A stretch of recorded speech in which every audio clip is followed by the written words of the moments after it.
بسم اللہ الرحمن الرحیم۔ السلام علیکم ورحمۃ اللہ وبرکاتہ۔ ناظرین، فجر کی نماز پڑھ کر سونا کیسا ہے؟ حضور صلی اللہ علیہ وسلم نے فرمایا، جو بندے فجر کی نماز پڑھ کر سوتے ہیں اللہ تعالیٰ ان کے گھر میں یہ 3 چیزیں نازل فرما دیتا ہے۔ ناظرین، اس سے پہلے ہم یہ جان لیتے ہیں کہ اللہ تبارک و تعالیٰ نے فجر میں جاگنے کا حکم کیوں دیا۔ سائنسدانوں کی یہ ریسرچ آپ کو ہلا کر رکھ دے گی۔ سائنسدانوں نے فجر کی نماز کے وقت پر ریسرچ کی کہ صبح کے وقت جاگنے سے کیا ہوتا ہے، تو تحقیق میں جو معلوم ہوا سن کر آپ کبھی بھی فجر کی نماز نہیں چھوڑیں گے۔ اور حضور اقدس صلی اللہ علیہ وسلم نے کیوں فرمایا تھا کہ اس کی فضیلت جان لیتے تو نماز کبھی بھی نہ چھوڑتے۔ اللہ کے احکام کو بجا لانے اور ممنوعات سے اجتناب برتنے کا نام بندگی ہے، عبادت ہے۔ اسلام کے نزدیک عبادت کا مفہوم نہایت ہی وسیع ہے۔ اسلام کا مطالبہ ہے کہ انسان کی پوری زندگی عبادت سے عبارت ہو، وہ اس طرح زندگی بسر کرے کہ اس کا ہر کام عبادت میں شمار ہو، اور اس کا واحد طریقہ یہی ہے کہ وہ اللہ کے بتائے ہوئے طریقے کے مطابق زندگی بسر کرے، ہر بات میں حکم الہی کو پیش نظر رکھے۔ اسلام اس بڑی عبادت کے لیے انسان کو جن ذرائع سے تیار اور اس کی تربیت کرتا ہے، عرف عام میں اسے عبادت کہا جاتا ہے۔ اسلام کی عمارت انہی ستونوں پر قائم ہے۔ ارکان اسلام میں نماز سر فہرست ہے اور پہلے نمبر پر ہے۔ ان تمام عبادتوں میں نماز کو جو اہمیت و فضیلت حاصل ہے وہ کسی بھی صاحب ایمان اہل نظر سے پوشیدہ نہیں۔ نماز کی اہمیت کا اندازہ اس بات سے بھی لگائے کہ قرآن کریم کے ہر پیغام میں صلاۃ یعنی نماز کا لفظ حرف جلی میں موجود ہے۔ ایمان کے بعد سب سے اہم رکن جس کا مطالبہ اہل اسلام سے کیا گیا وہ نماز ہی ہے۔ نماز مسلمانوں کی دینی پہچان اور امتیازی نشان ہے۔ یہی وجہ ہے کہ قرآن و حدیث میں اس کی ادائیگی پر بہت زیادہ زور اور ترک پر وعید موجود ہے۔ فرمان نبی صلی اللہ علیہ وسلم کے مطابق نماز کی دین میں وہی اہمیت ہے جو انسانی جسم میں سر کی ہے۔ مومن اور کافر کے درمیان امتیاز کرنے والی چیز نماز ہے، لہذا جس نے اسے چھوڑا اس نے کفر کیا۔ یہ حدیث مبارکہ کے الفاظ ہیں۔ اس وعید سے اندازہ لگایا جا سکتا ہے کہ اسلام میں نماز کی اہمیت کیا ہے۔ جو چیز جس قدر اہم اور ضروری ہوتی ہے اس کی بجا آوری پر اجر و ثواب بھی اسی قدر زیادہ ملتا ہے۔ چنانچہ نماز کا ثواب بھی اس قدر ہے کہ انسان اس کا تصور بھی نہیں کر سکتا۔ لیکن پنج وقتہ نمازوں میں فجر کی نماز کی اہمیت و فضیلت سب سے نمایاں ہے، اور اس کی ادائیگی پر اجر و ثواب بھی دیگر 4 نمازوں سے زیادہ ہے۔ اس کی وجہ یہ ہے کہ فجر کے وقت دنیا نیند کی آگوش میں محو اضطراب ہوتی ہے اور خواب و خرگوش کے مزے لے رہی ہوتی ہے۔ لوگوں پر غفلت اور سستی کی چادر تنی ہوئی ہوتی ہے۔ ایسے میں نرم گرم آرام دہ بستر کو چھوڑ کر اللہ تعالیٰ کی عبادت و محبت میں بارگاہ الہی میں سجدہ ریز ہونا پڑا پر مشقت اور نفس کو زیر کرنے جیسا مشکل کام ہے۔ اللہ تعالیٰ کی سنت یہ ہے کہ بندے کو جس کی نیکی کرنے میں مشقت زیادہ ہو اور نسل شیطانی سے لڑائی لڑنی پڑے، اللہ اس پر زیادہ اجر و ثواب عطا کرتا ہے، چاہے وہ نیکی کتنی ہی چھوٹی کیوں نہ ہو۔ قرآن و حدیث سے بھی نماز سے فجر کی قرات اور تلاوت قرآن کی اہمیت اجاگر ہوتی ہے، جس سے وقت فجر اور نماز فجر کی اہمیت کا پتہ چلتا ہے۔ سورہ بنی اسرائیل میں فرمایا ہے، فجر کا قرآن، بے شک فجر کی نماز میں پڑھا جانے والا قرآن، اس سے وقت فجر کے تمام انوار و تجلیات اور قرآنی فیض و برکات متشکل ہو کر اللہ کے وجود اور اس کی وحدانیت کی گواہی دیتے ہوئے محسوس ہوتے ہیں۔ احادیث نبوی سے بھی نماز کی اہمیت و فضیلت اور نورانیت کا پتہ چلتا ہے۔ آپ صلی اللہ علیہ وسلم نے فرمایا، فجر کی 2 رکعت سنتیں دنیا اور دنیا کی ہر چیز سے افضل ہے۔ قرآن و حدیث اور اسلامی لٹریچر میں دنیا سے مراد مشرق و مغرب، شمال و جنوب کا کرۂ ارض نہیں، بلکہ دنیا سے مراد ہے یہ کائنات اور اس کی تمام تر نعمتیں، خزانے، دولت اور ثروت اور حکومت اور سلطنت مراد ہے۔ سوچئے، جب فجر کی 2 رکعت سنتوں کی یہ فضیلت ہے کہ پوری دنیا کی نعمتیں اور خزانے اس کے سامنے ماند اور پھیکے پڑ جاتے ہیں، تو پھر فجر کی نماز کا کیا عالم ہوگا۔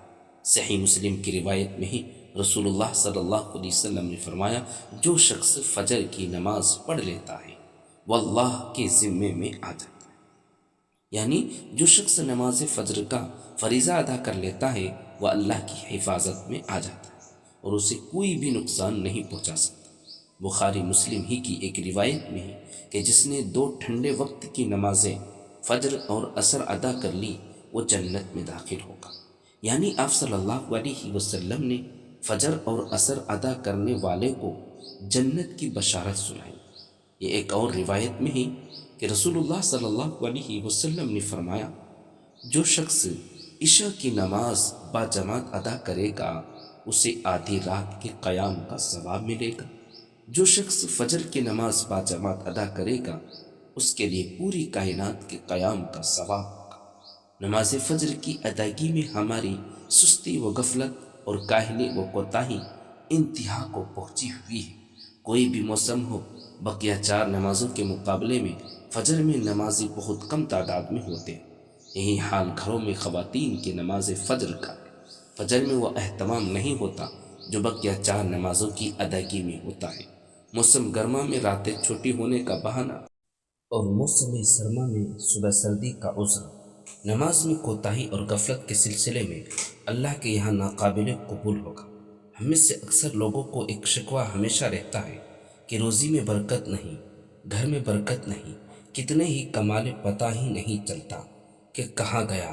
ہر وقت کوئی نہ کوئی پریشانی رہتی ہے، کبھی بیماری تو کبھی کوئی اور تنگی۔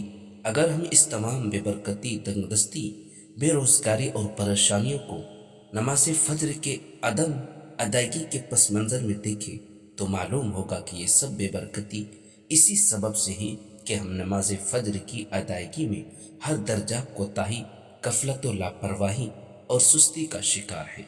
رسول اللہ صلی اللہ علیہ وسلم کے متعدد احادیث میں موجود ہیں جن میں رزق کی تقسیم و فراوانی اور برکت کو نماز فجر کی ادائیگی سے مشروط کیا گیا ہے۔ فرمان نبی صلی اللہ علیہ وسلم کا مفہوم ہے کہ رزق تقسیم کرنے والے فرشتہ ہر صبح فجر کے وقت بندوں کا رزق لے کر زمین پر اترتا ہے، لہٰذا جو دروازہ فجر کے وقت کھلا ہوتا ہے فرشتہ اس کا رزق دروازے پر رکھ کر چلا جاتا ہے، اور جو دروازہ فجر کے وقت بند ہوتا ہے فرشتہ اس کا رزق واپس لے کر چلا جاتا ہے۔ اس فرمان نبی صلی اللہ علیہ وسلم میں فجر کے وقت دروازہ کھلا ہونے کا مطلب یہ ہے کہ جس گھر کے افراد صبح فجر کے وقت بیدار ہو کر نماز فجر ادا کرتے ہیں انہیں ان کا رزق عطا کر دیا جاتا ہے۔ دروازہ بند ہو جانے سے مراد یہ ہے کہ جس کے گھر رہنے والے صبح فجر کے وقت سوتے رہتے ہیں اور نماز فجر کی ادائیگی میں غفلت و کوتاہی کے مرتکب ہوتے ہیں انہیں ان کے رزق سے محروم رکھا جاتا ہے۔ ہم میں سے اکثر نماز فجر خصوصاً اور دیگر نمازوں کو عموماً چھوڑ کر اپنے گھروں میں خیر و برکت کے لیے قرآن خوانی، لوح قرآنی کی ویزا کرنے سے جیسے نیک کاموں کی طرف متوجہ ہوتے ہیں۔ اس سے تو انکار نہیں کہ بلا شبہ ان تمام کاموں میں برکت کا عنصر موجود ہے، لیکن قرآن خوانی، لوح قرآنی کے نقش گھر میں آویزہ کرنے سے خیر و برکت کا ہونا نماز کی ادائیگی سے مشروط ہے۔ ہر خیر و برکت کے سوتے نماز سے پھوٹتے ہیں۔ اللہ تعالیٰ کی نعمتوں اور برکتوں اور رزق کے دریا نماز کی ادائیگی سے ہی بہتے ہیں۔ اس کے ساتھ یہ عمل بھی اہم ہے کہ فجر کے علاوہ باقی 4 نمازوں میں بھی خیر و برکت نماز فجر کی ادائیگی سے ہی مشروط ہے۔ اس لیے خیر و برکت کا آغاز نماز فجر کی ادائیگی سے ہی ہوتا ہے۔ یاد رکھیں، نماز فجر کی کوتاہی اور غفلت اور نماز نہ پڑھنا گھر کی نحوست کی علامت کا آغاز ہے۔ تو رسول اللہ صلی اللہ علیہ وسلم نے ایسے مسلمان کو خبیث، منافق قرار دیا ہے۔ آپ صلی اللہ علیہ وسلم نے فرمایا کہ ایسے شخص کو میرا دل چاہتا ہے کہ آگ لگا کر جلا دوں۔ ناظرین، کبھی آپ کے ذہن میں یہ سوال آتا ہے کہ اللہ تعالیٰ نے ہمیں فجر کے وقت جاگنے کا حکم کیوں دیا ہے؟ کیا فجر کا وقت صرف نماز پڑھنے کا وقت ہوتا ہے یا اس وقت کے پیچھے کوئی راز پوشیدہ ہے، اور وہ راز کیا ہے؟ ناظرین، سب سے پہلے وہ پوشیدہ راز ہم آپ کو بتاتے ہیں۔ یقیناً آپ کے لیے بھی نمازوں میں سب سے زیادہ مشکل نماز فجر کی نماز ہوگی، جس میں نیند کا غلبہ اتنا ہوتا ہے کہ ایک انسان مشکل سے اٹھ پاتا ہے۔ لیکن دن کے اس خاص حصے میں جو راز پوشیدہ ہے، اسے جب آپ جانیں گے تو یقین کریں کہ آپ فجر کی نماز کبھی نہیں چھوڑنا چاہیں گے۔ دنیا میں کئی ایسے لوگ موجود ہیں جنہیں سلیپٹس آرڈر یا بے خوابی کی شکایت ہوتی ہے، جس میں وہ ساری رات سو نہیں پاتے، یعنی انہیں نیند نہیں آنے کی بیماری ہوتی ہے، اور وہ پورا دن کام کاج کر کے جب رات کو سو نہیں سکتے تو کئی طرح کی ذہنی اور جسمانی بیماریاں جنم لیتی ہیں، اور اس سلیپٹس آرڈ کا شکار آج ہر دوسرا تیسرا انسان ہو رہا ہے، جس کی بڑی وجہ اللہ کے احکامات کو پیچھے چھوڑ کر دنیا کی رنگینیوں کے پیچھے بھاگنا ہے۔ ساری رات جاگنے کے بعد فجر کے وقت کچھ دیر نیند آ جاتی ہے، لیکن وہ نیند جسم کو پرسکون نہیں کرتی، جس کی وجہ سے اکثر لوگ جاگتے جاگتے اور ہر قسم کی دوائیوں کے استعمال کے باوجود جب سو نہیں پاتے تو اللہ سے یہ سوال ضرور کرتے ہوں گے کہ اللہ مجھے نیند کیوں نہیں آتی؟ آخر کیا وجہ ہے؟ بہت کم لوگ ہوتے ہیں جو اس کیفیت میں اپنے اندر پیدا ہونے والی اس آواز کو سن پاتے ہیں، جس میں ان سے کہا جاتا ہے کہ بستر سے نکلو، نماز پڑھو، اللہ کا ذکر کرو، اور یقین کرے جو اس آواز کو سن پاتے ہیں وہ اس پر عمل کرتے ہیں، انہیں تاحیات کبھی بھی سلیپٹس آرڈر کی شکایت نہیں ہوگی۔ حدیث پاک میں آتا ہے کہ آپ صلی اللہ تعالی علیہ وسلم نے فرمایا کہ رات اور دن میں فرشتوں کی ڈیوٹی بدلتی رہتی ہے، اور فجر اور عصر کی نماز میں ڈیوٹی پر آنے والے فرشتے اور جانے والے فرشتے ایک دوسرے سے ملتے ہیں۔ پھر تمہارے پاس رہنے والے فرشتے جب اوپر چڑھتے ہیں تو اللہ تعالیٰ پوچھتا ہے، حالانکہ وہ ان سے بہت زیادہ اپنے بندوں کے متعلق جانتا ہے، کہ میرے بندوں کو تم نے کس حال میں چھوڑا؟